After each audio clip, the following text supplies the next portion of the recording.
Hey, Remy here. Thanks for tuning in. I just want to offer a little introduction because I'm about to show you a podcast interview that I was privileged to be a part of with Christy Boulware. Christy is a young woman, powerful minister. She has a ministry especially to people who suffer from fear and anxiety, who are Christians. And she decided, out of her own bad church experience, to do a series, 6-part series podcast about church hurt. And she had read my book. My book, Broken Trust, meant a lot to her, and so she decided to kick off the whole series by interviewing me. So I was privileged to be a part of that. So I just want to offer this to you. It's much longer than my typical video, but I hope you will not only watch it, but you'll share it with others. So take a look. He is the author of 6 books, including Broken Trust. And I have something that's special to tell you about Broken Trust in just a second. A practical guide to recover from toxic faith, toxic church, and spiritual abuse. He's the founding pastor of Cedar Brook Church in Wisconsin, where he was simultaneously the spirituality consultant at Harbor Place Addiction Treatment Center. Currently, he continues to write, produce videos, coach individuals, and consult with churches on how to develop healthy church cultures. Remy, welcome to Fearless Tips and Talks. We're so happy to have you. Hey, Christy, it's great to be here. All right, so today's topic, we're going to jump right in, is understanding abuse in the church. So recently I've gone through, I've talked openly about some previous church hurt that I've had, but recently I've had to walk through another bout of just confusion, frustration, just hard things with some spiritual leaders in my life. And I felt like my trust was starting to just give way. Like I just didn't know if I could trust spiritual leaders in my life. And what do? Well, I go to Amazon and I write in something like trust broken or something like that. And your book, boom, it like appears, right? And what was interesting is you didn't have this massive abuse story that you started off with. And I think that is what drew me in right away. And there was a leader in your life that used prophecy or like a vision that he had heard from God to manipulate you. And then, the elders asked you to leave. And I'm not explaining exactly perfect, but it led you to this 5-year exile where you were like detoxing your faith. And I had a very similar situation in a counseling appointment where my counselor looked at me and he just said, Christy, I think you need to disentangle yourself from the church.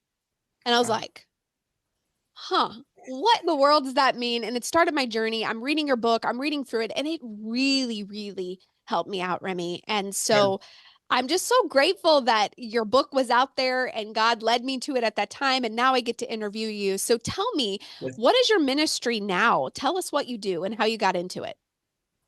Well, how I got into it, so I was thinking back across my whole career, and how I've gotten into everything has come from left field, because I never thought I was going to be a pastor. I never thought I was going to be an author. And I certainly never thought I'd be, focusing in on helping people out of spiritual abuse. So it's all kind of crazy to me. But the way it came about, getting in, helping people with spiritual abuse, is the church that helped me start a church in my town where I was at. They got a new pastor, and at first he was okay, but then he went off the rails theologically, and I won't bother to get into that, but it was weird stuff, and it split the church, and it was very abusive, and I didn't really know how to help them. I was just like 20 miles down the road, so I had the same website that I have now. So I started writing articles. I thought, well, maybe people can just read my blog posts and that'll help them. So I started writing really with the intention of helping people 20 miles down the road. Wow. And over time, as I started to look at the statistics for my website, those posts on spiritual abuse were my top posts. I was like, oh my gosh, I had no idea, because I've written on all kinds of things on shame and anger and forgiveness. And those are the things I typically talk about. And here the spiritual abuse ones are going right to the top.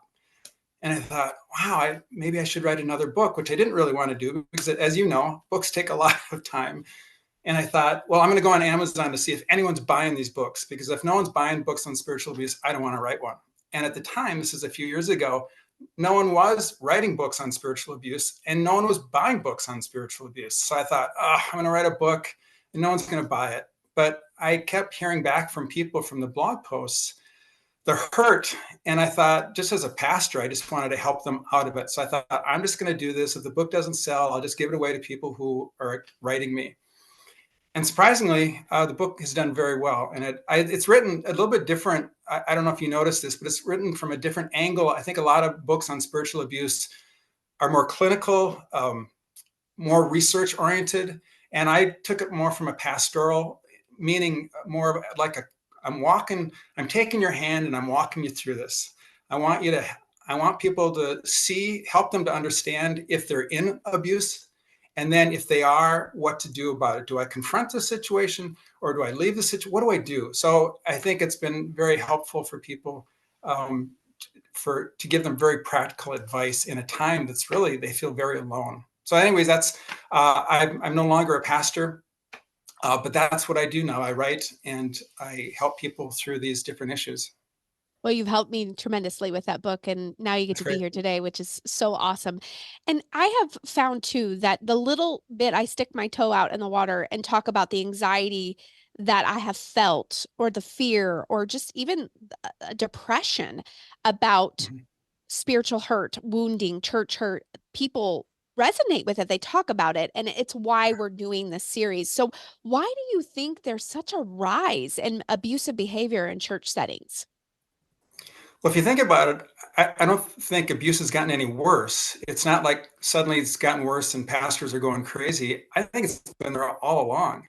And no one's wanted to talk about it. It was just the Mm, thing you don't talk about. And so much church culture, you just kind of accepted it. Like you wouldn't accept that kind of behavior at your workplace, but somehow in church it's sanctioned. It's like, well, that's just what we do. So you just kind of suck it up and you live with it. And I think maybe it started. I mean, I'm not a historian. I don't know when it started, but my guess would be when the Catholic Church started getting exposed with all their scandals, people started to speak up. And then, like dominoes, Southern Baptist and all kinds of churches now, Willow Creek, Mars Hill, people talking about spiritual abuse. It's okay now to talk about it. So now it's kind of like the Me Too movement. Women have been oppressed for centuries, but up until recently, they haven't wanted to come out and say, "Hey, I'm not going to take that anymore." And I think the same thing has happened in churches. So abuse, no, it's not on the rise, but talking about it, people now have permission to talk about it. that's really good. So, this question has really been on my mind and my heart for a while, and what's the difference between bad leadership or maybe mistreatment and actual abuse in the church? What can you help us kind of shake the difference out there? Yeah, well, I'm still processing that myself. So forgive me if I'm not totally articulate, but I think that's a great question because there is a distinction, but from the receiver's end, or you might say the victim's end, bad leadership and someone who's truly abusive, it might feel the same. So you might have a bad leader who's got a good heart. They just aren't emotionally intelligent. They don't know how to read a room. They don't know how to speak with tact. They don't know how to communicate. They don't get back on their emails. I mean, there's lots of what I call unforced errors that a bad leader might do. They have a good heart. They love their people. They want the best for their people, but they just don't lead well. And if you're on the receiving end of that, it can feel abusive. It can feel like, what's wrong with them? They don't like me. They're always dissing, they're ignoring me or whatever it is. On the other extreme, you might have a really good leader. I mean, good in the sense that they know how to lead meetings, they know how to preach, but their heart might be bad Mm, and their intentions might be bad. And their intentions aren't for the people, their intentions are totally for themselves. And as a result, they're always, they've got a scheme, they've got a plan to aggrandize themselves in some way at the expense of other people. And so, like I said, from the victim standpoint, it might both feel like abuse, but I think as God looks on the heart, there's definitely a big difference. Now, for the bad leader, they have to be careful not to use their good heart as an excuse. Like, oh, I really, I meant the best. Well, that's okay once or twice, but if that's your habit, that's not okay. You've got to either learn to develop some skills, people skills, or you need to get out of the ministry because obviously ministry is all about people. So I mm. don't know if that helps, but that's where I'm at with that question right now. Well, I think just reassuring the person on the other end that bad leadership and abuse can feel the same. It can affect you it in the same way. And I think that that's important to note. But why don't you go ahead and define emotional abuse and spiritual abuse? Okay. Well, I like to start with a generic definition for abuse, and my generic meaning that applies to all abuse, and that is that I see abuse being when one person crosses a boundary, a personal boundary of someone, to take something from them for their benefit at the expense of the other person. So with emotional abuse, I do that. I take something from you. I cross your boundaries emotionally by manipulating you, um, shaming you, uh, intimidating you, gaslighting you, all those things I can do to get something from you emotionally. I'm trying to manipulate you to to do what I want you to do, and you feel something's been taken from you. You can feel that, and it hurts. That's where the abuse comes in. Spiritual That makes, abuse. before Oh, you go move on to ahead. spiritual abuse, can I ask Yeah, you, when you said you're trying to take something from someone to gain something for yourself, right. um, I when I was walking through my first bout of spiritual abuse, I had a really hard time believing that the person was doing this with evil intent. Like I just couldn't wrap my mind around that. Are Yeah, there ever instances that people do things and they don't really know that they're trying to do that? Like they just, or maybe they've got brokenness inside, wounding inside yeah. themselves. And so they do things and there might not be an evil intent there, but it's still manipulation. It's still gaslighting. Right. Do you see what I'm trying to ask there? No, totally. In fact, as I was processing this question this morning, I thought about that very thing. So what I thought of was, yeah, there's probably people who are evil in their intent. They're the sociopaths, and they actually want to inflict pain on others, which is scary to think of, but I think it's out there. I would imagine that most abusers are just, for whatever reason, like you said, they are, it's all about them, and they see things, and maybe if you're a pastor they see it from a spiritual dimension, like God has called me and God wants me to do this great thing, and he knows I'm not perfect, so I'm going to make my mistakes and I might hurt a few people here and there, but it's all for the greater good. And so they Hmm. can justify it. I don't think they don't get up every morning and say, how can I hurt the people in my church? I would hope that's not true. um, but I think they are so, they live in a world of mirrors where everything's about them, that they have no empathy. They can't think about how their impact might hurt the other person. They assume, like, oh well, if they're helping me achieve this great thing for God, why wouldn't that make them thrilled, right? Hmm. They don't realize that it could be damaging this other person in an abusive, traumatic way. That's good. So, well, it's not good, but it's good clarity on the thing. Right. So, go ahead and give us the definition of spiritual abuse then. So spiritual abuse, I'm sure you're going to get different definitions from different people, but my definition would be the exact same thing as emotional abuse, using the same tactics, intimidation, manipulation, and so forth.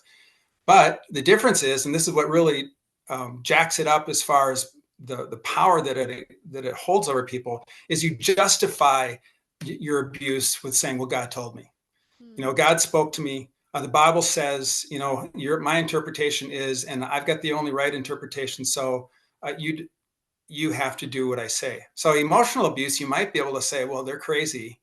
But when they start saying God told me, it's like, oh, I don't know, maybe they're closer to God than I am. I mean, maybe God really did tell them, and it just throws you into this tizzy because you're not sure. I mean, like I had mentioned to you before we went on air that I heard your story, and it sounded like that happened to you. That you were, when your pastor started telling you all these different things, it really threw you in a tailspin because you were a brand new Christian and you didn't really know. And I think that happens a lot. And it is so disorienting because you cannot, like, that still small voice or that discernment or that gut feeling is telling you, this isn't right, this isn't right, this isn't right. But then you have this spiritual giant in front of you who you Yeah. love and trust and has brought you to Jesus and has taught you so much. And you literally think, how can I challenge this person? I've right? not been to seminary. I don't know. And that's why it's just so damaging and painful and depressing and makes you so full of anxiety. Yeah. Yep. In your book, you describe toxic faith and spiritual abuse as categories. And I thought this was brilliant. And you've got this really powerful quote. And you say, toxic faith is the soil from which spiritual abuse grows. Toxic Yep. faith is the soil from which spiritual abuse grows. And I just had to be like, hold on, I got to process this. I mean, that is just so good.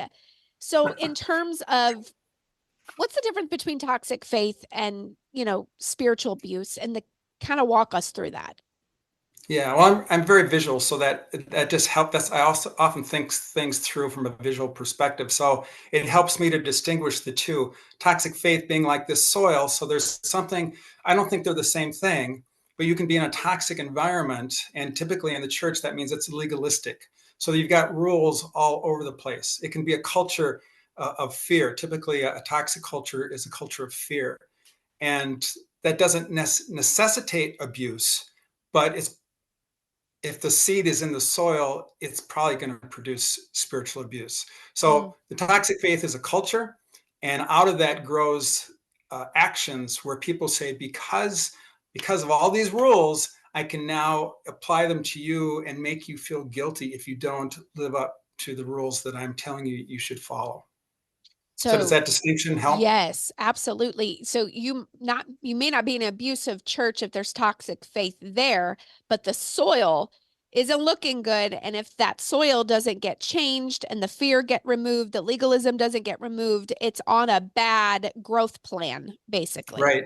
Yeah, I was reading Scott McKnight's book on the Church of Tove recently, and I think he was quoting someone else, but talking about that a church culture or any culture, if you're in that culture, you will become that culture.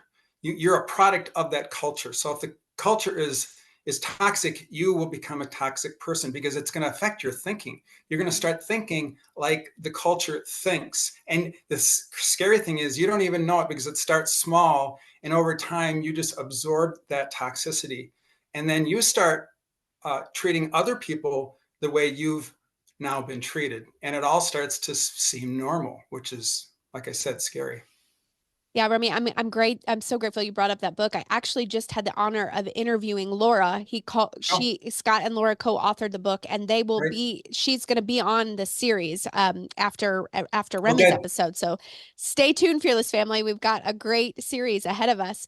Okay, Yeah. so I was taught this analogy once about abuse. And so in the court of law, there are different degrees of penalties based on Mhm. the crime committed. So from an abuse perspective, are there different degrees of abuse as well when we're talking about spiritual abuse or emotional abuse? Yeah, and I think so. And I think, I'm not a psychologist, so I don't want to speak out of turn, but based on what we already said about bad leadership and abusive leadership, I think there can be degrees. And like I said, the extreme would be someone who actually has evil intent. So you'd want to address that in a different way than the pastor on the other extreme who just is not emotionally intelligent, and they say stupid stuff and they get in trouble and people feel hurt by it. But those are two totally different things. And this bad leader might, like I said before, might actually have a good heart. So I think you would want to address people on that continuum in different ways based on these other factors. And I think that's so important. And I think in part two of your book, I had this aha moment where you said even good people can abuse. And you are very humble in this part. And it's kind of why I started off in the very beginning of saying, like, look, we are a part of this problem here too. If we don't realize that we've got celebrity culture going on, we've got toxic faith going on, we've got legalism going on, if we're not paying attention to those things ourselves and testing the soil ourselves and being educated ourselves, then we can go down the slippery slope very, very quickly. And you share in your book how you told someone they must do something and some content that you wrote, and Right. then you violated this person's or these people's right to think for themselves, and that convicted you. Can you tell us Yeah. that story and kind of how that all happened?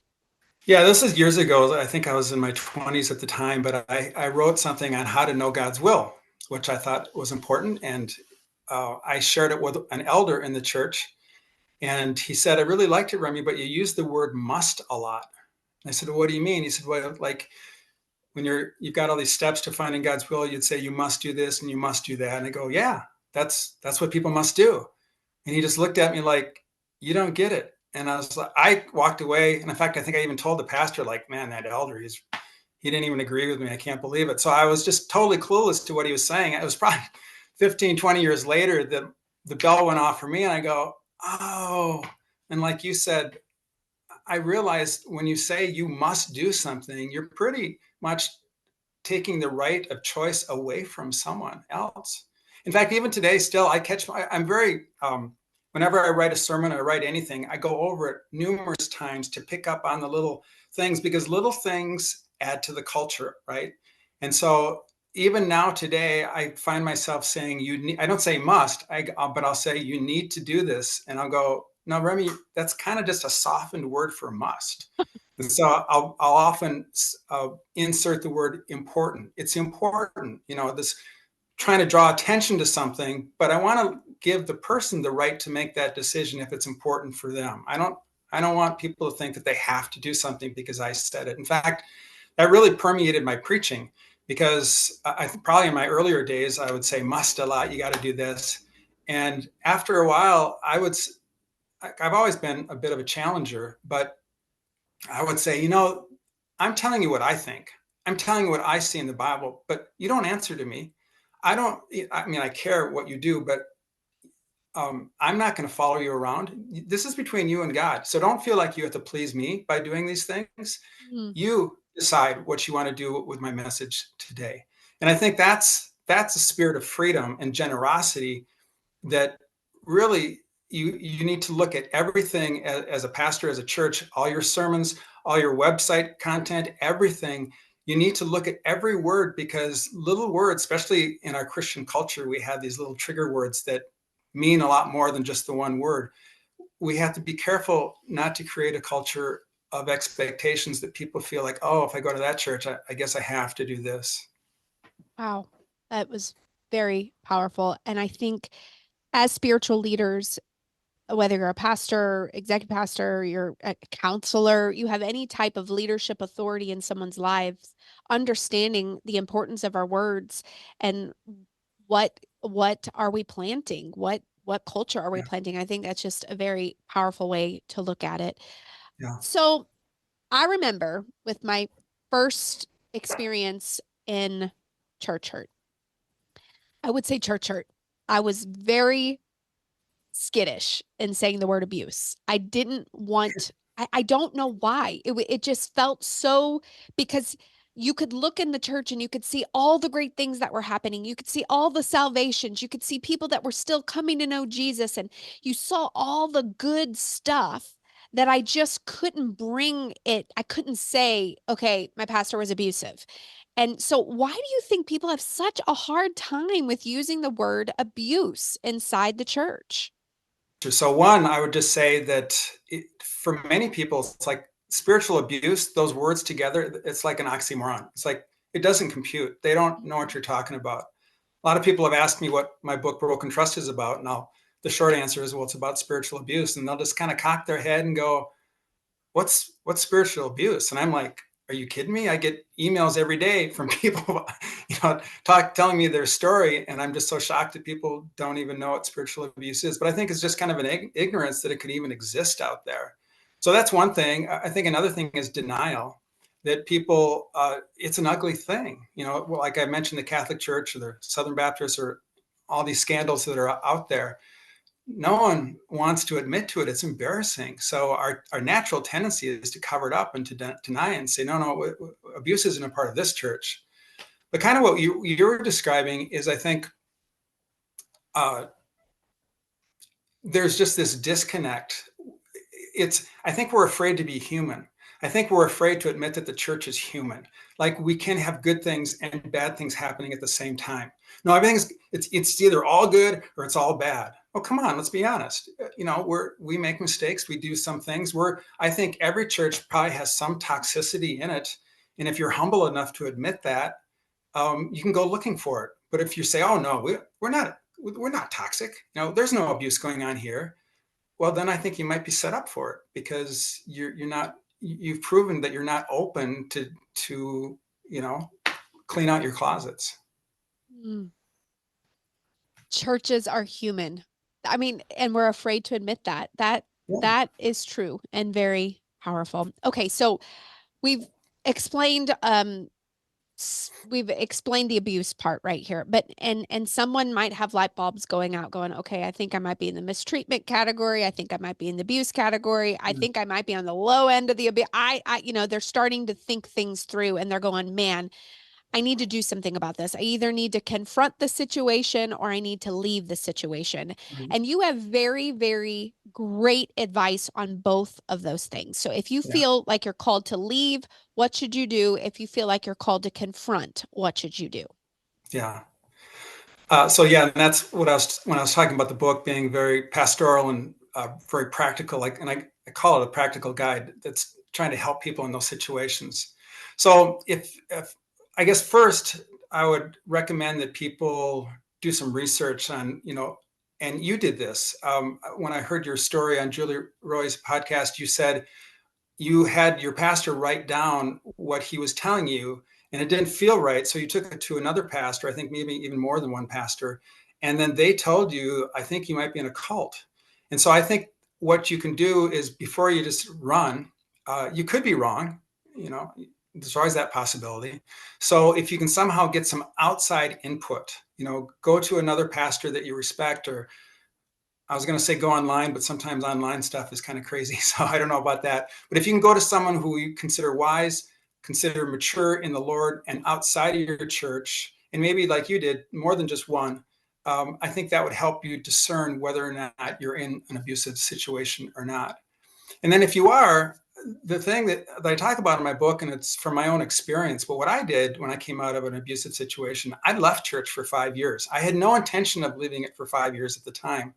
In fact, my wife and I went right back to another church, but it felt so foreign to us. It was very uncomfortable. And we went, I can't remember how long we went, for a few weeks or whatever. And I just looked at my wife and I said, I can't do this right now. Nothing, everything feels cliche. Nothing feels authentic. And I couldn't even listen to Christian music, which was really weird because I enjoyed it. And there was one artist that it's so long ago now that no one would know who it was. It was John Michael Talbot, but he just played guitar and sang psalms, and I could listen to him, but I couldn't listen to anyone else. And I thought, this is really weird. I don't know what's happening to me. I couldn't read the Bible. I'd read the Bible, and it was the same thing. It just felt like reading the phone book. And so I really struggled with that. Every 6 months, my wife and I would try to go back, and it felt the same way. And finally, I just was praying about it, and I was reading the story of Abraham. And I thought, Abraham didn't have a Bible and he didn't have a church, and yet he was called the father of the faith. So maybe there is a season. I'm not saying you should reject church, but maybe there's a season where if you've been in a toxic, abusive situation where you need to detox. And that's what we do, right? I mean, if you get hurt on the football field, you don't keep playing, they pull you off the field. If you get hurt in life, you don't keep going to work, you go to a hospital. And in the same way, maybe going right back to church isn't the right thing. Or another example would be marriage. I mean, if you get a divorce, you don't turn right around and get married again. You take time away to detox and rethink and go, what was wrong with that situation so I can re-enter as a better person than I was before.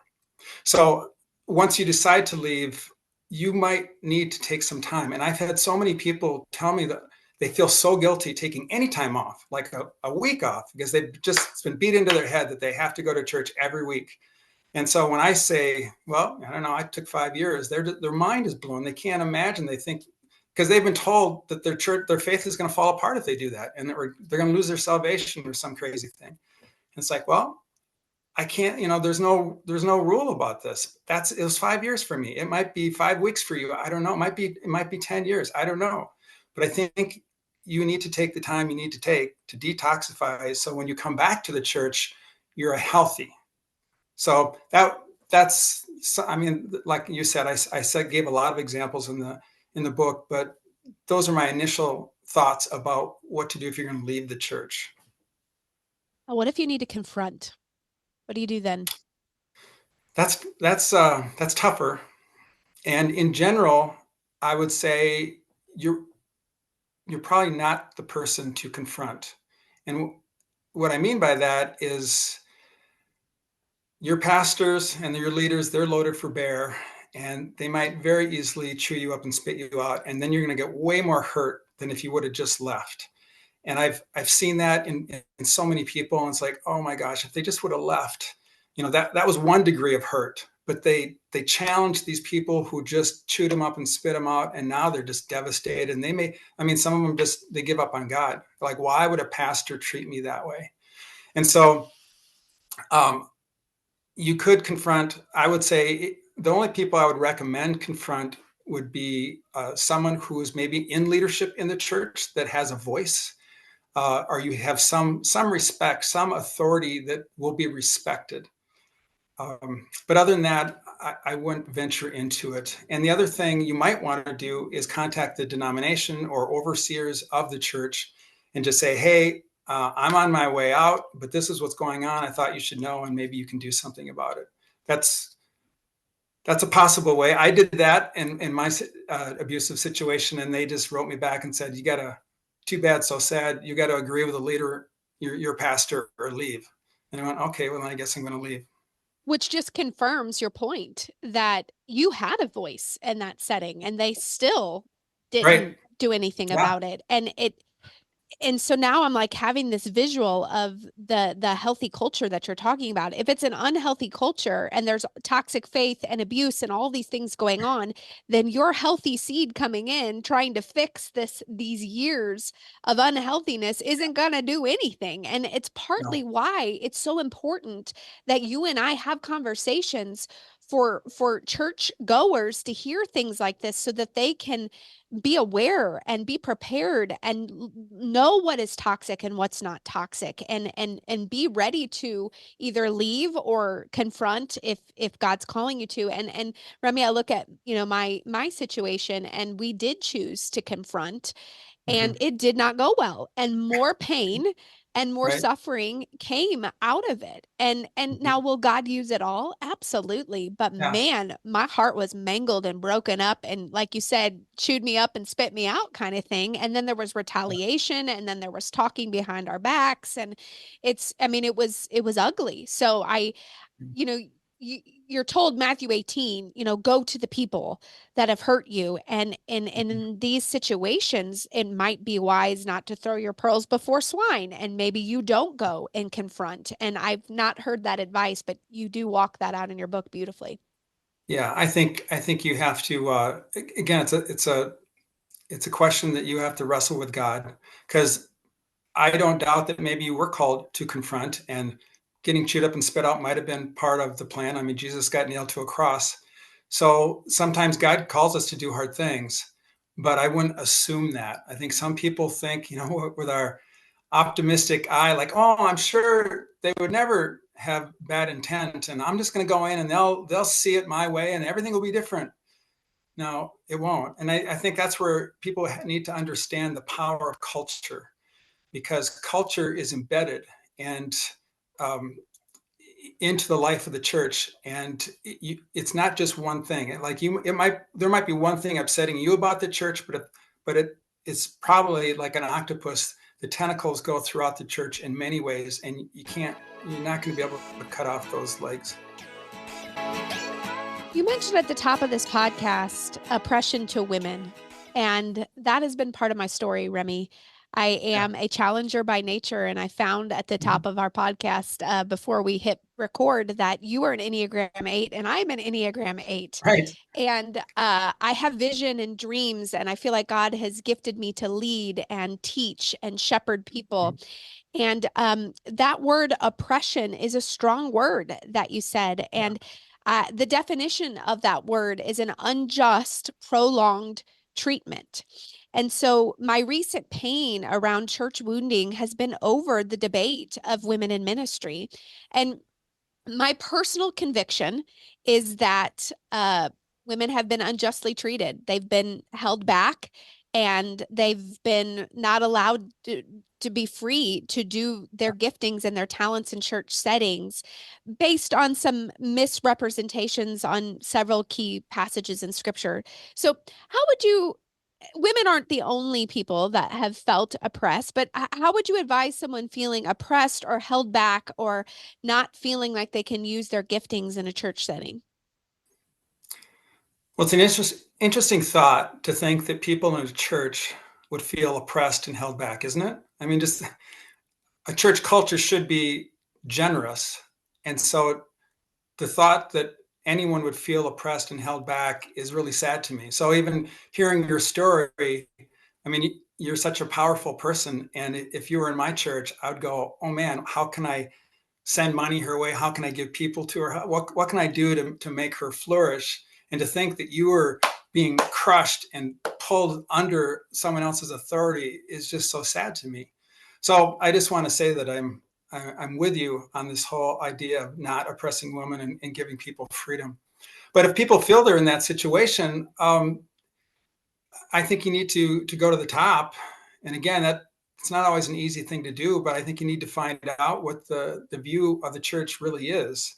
I think many people attend a church where women, theologically, women are subservient, and they may have never thought about that. And I've asked, women, female friends, I go, that church that you're going to, they don't support women in ministry. Why do you go that? And they go, oh, well, I guess I really haven't thought about it. It's like, well, I think you should. I think you should think about it because, it might not affect you like in a church of 1,000. I never thought I would be, I'm not going to be a pastor here, so it really doesn't matter. But I think it does matter. It goes back to that idea of culture. It's worked and baked into the culture that women somehow are not given the esteem that they should have. And so I think you need to find out what the thought is. And then you have to decide, I guess, if you want to live in that kind of a context, that kind of a culture, if they don't support women. I don't think you're challenging them is going to change anything because, like I said, it's a theological bent. And so they're not going to change their theology just because you came in and talked to them about it. And then I'm just talking about personally what I would do. I would have to look for another church. We just moved to Minneapolis from Wisconsin and had to look for a church. Hadn't looked for a church in 25, 30 years. And first thing I did is just go to websites and look at the staff page and the elder page and see if there's any women on it, because I don't want to go to a church that only hears from half the population. I want the full complement of both men and women speaking into my life and leading the church. And so if it's all men, I click and go to the next church. And as a man, Remy, you truly feel that way. You really did go and look to see if there were women on there because that matters to you that much. Oh yeah, it matters a lot. You know, I was like one of the people that I just described, not really thinking about it years ago, probably 25 years ago. And then I was in a seminary class and I was asked, we broke into small groups and I was asked to think how I would feel as the opposite gender in my church. And it hit me between the eyes because as eights, you know what an eight personality is like. We have lots of opinions and we'd like to be heard and we have vision.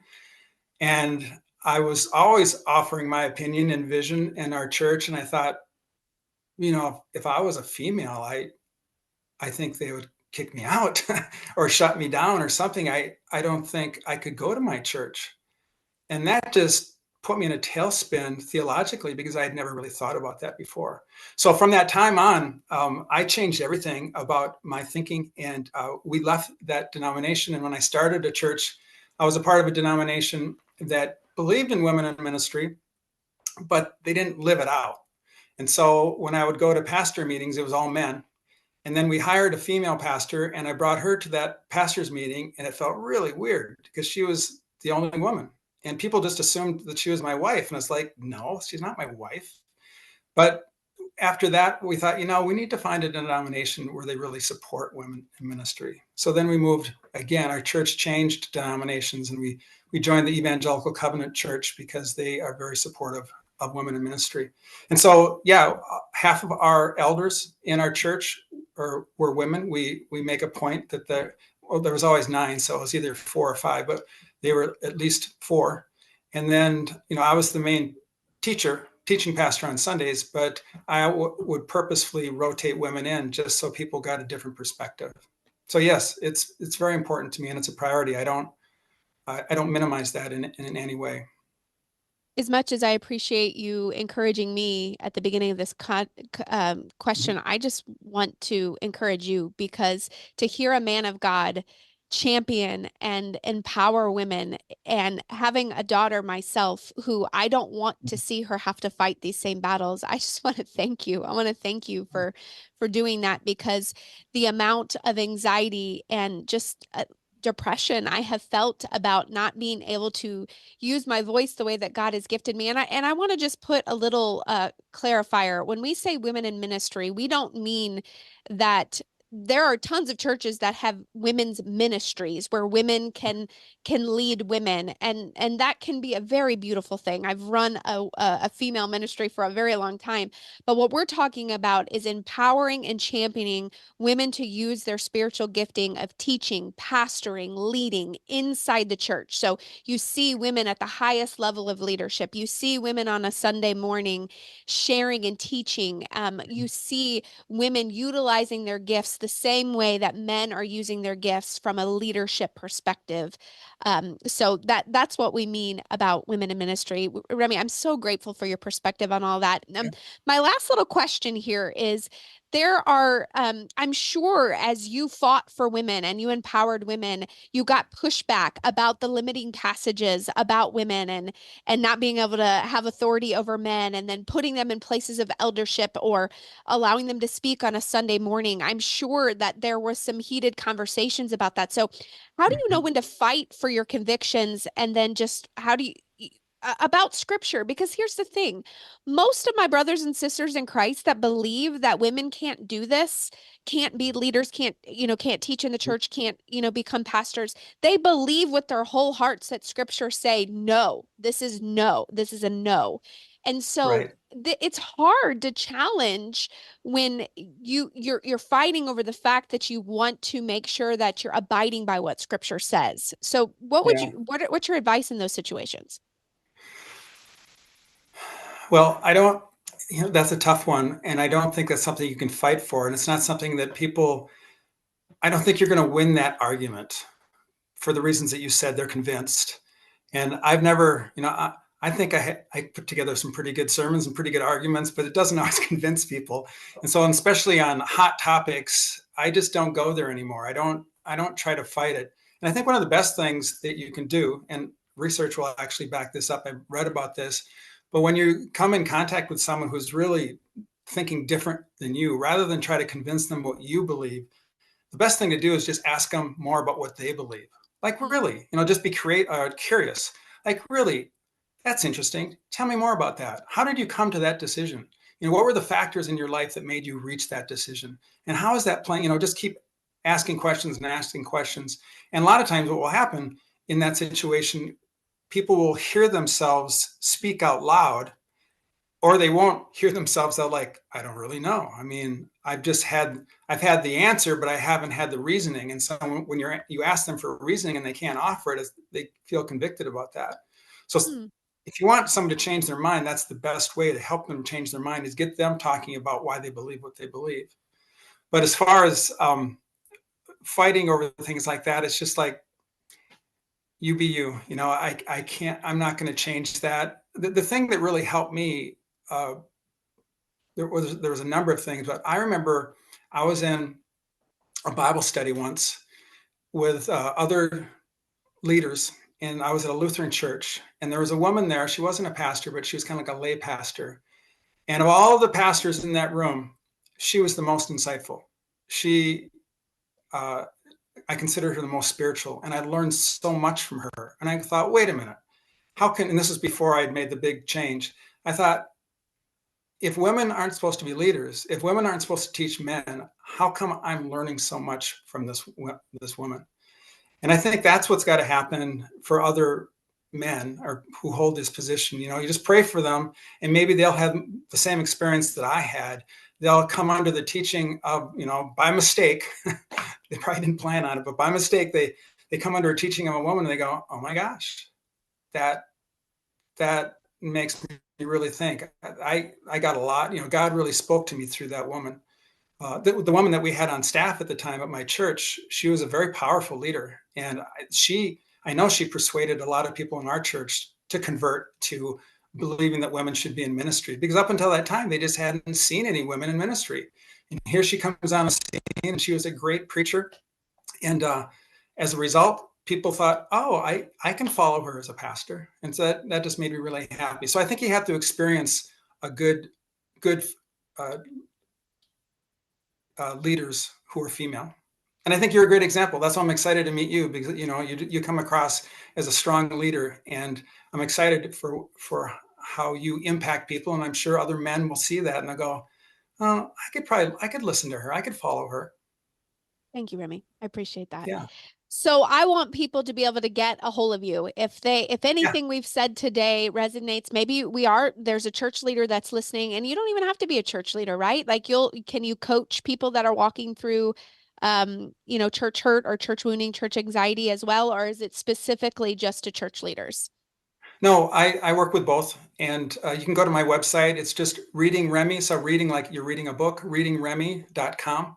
And I've got my books listed there, and I've got my coaching options there for pastors or for individuals. That's fantastic. And I will link all of that in the show notes. And I will put a special link to Broken Trust because I highly recommend it. It was a beautiful read for me. It was a healing read for me. It was an informative read for me. And I'm so grateful that I found it. I'm grateful that I found you too, Remy.